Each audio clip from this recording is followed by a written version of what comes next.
देख रहे जी बिहार झारखंड और मैं हूं आपके साथ राजेश कुमार। भारत पाकिस्तान तनाव के बीच एमईए ने प्रेस ब्रीफिंग कर पूरे मामले की जानकारी दी है। उन्होंने बताया है कि पाकिस्तान की तरफ से 300 से 400 ड्रोन से हमला किया गया, जिसका भारत ने मुंहतोड़ जवाब दिया। पाकिस्तान ने रिहायशी इलाकों को निशाना बनाया है। आपको बता दें कि भारत सरकार के विदेश मंत्रालय ने प्रेस ब्रीफिंग कर इस पूरे मामले की जानकारी दी और कहा कि पाकिस्तान की तरफ से 300 से 400 ड्रोन का इस्तेमाल भारत पर हमले के लिए किया गया, लेकिन भारत ने इस हमले को पूरी तरीके से नाकाम कर दिया। पाकिस्तानी सेना ने सैन्य बुनियादी ढांचे को निशाना बनाने के इरादे से पूरी पश्चिमी सेना पर भारतीय वायु क्षेत्र का कई बार उल्लंघन किया। यही नहीं, बल्कि पाकिस्तानी सेना ने नियंत्रण रेखा पर भारी कैलिबर वाले हथियारों से गोलीबारी भी की। अंतर्राष्ट्रीय सीमा और नियंत्रण रेखा पर लेह से लेकर सरक्रीक तक 36 स्थानों पर 300 से 400 लगभग ड्रोनों का इस्तेमाल घुसपैठ का प्रयास करने के लिए किया गया।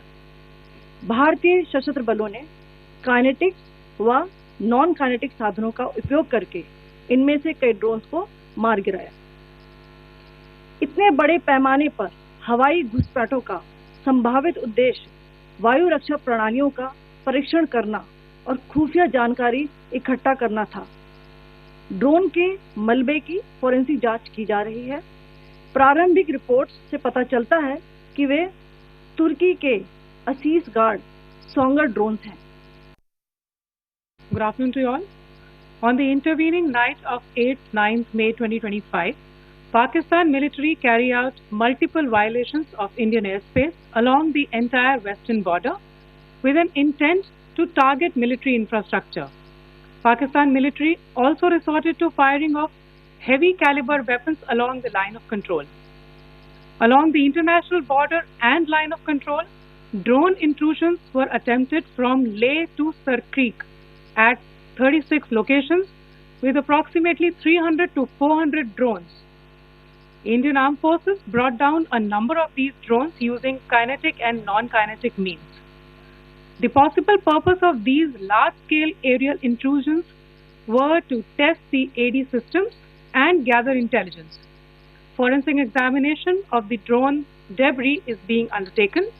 Preliminary reports suggest them to be of Aziz Guard Songer drone of Turkey.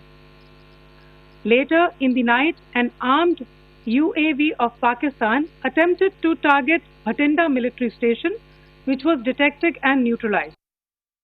कल रात की पाकिस्तानी सेना की कायरतापूर्ण गतिविधियों से आपको कर्नल कुरैशी और विंग कमांडर सिंह ने पहले ही अवगत करा दिया गया है।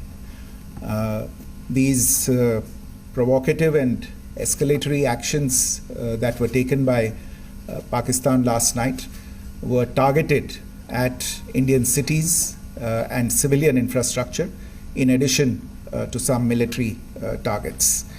The Indian Armed Forces responded proportionately, adequately and responsibly. ये जो हमले हुए कल रात को भारतीय सैन्य इकाइयों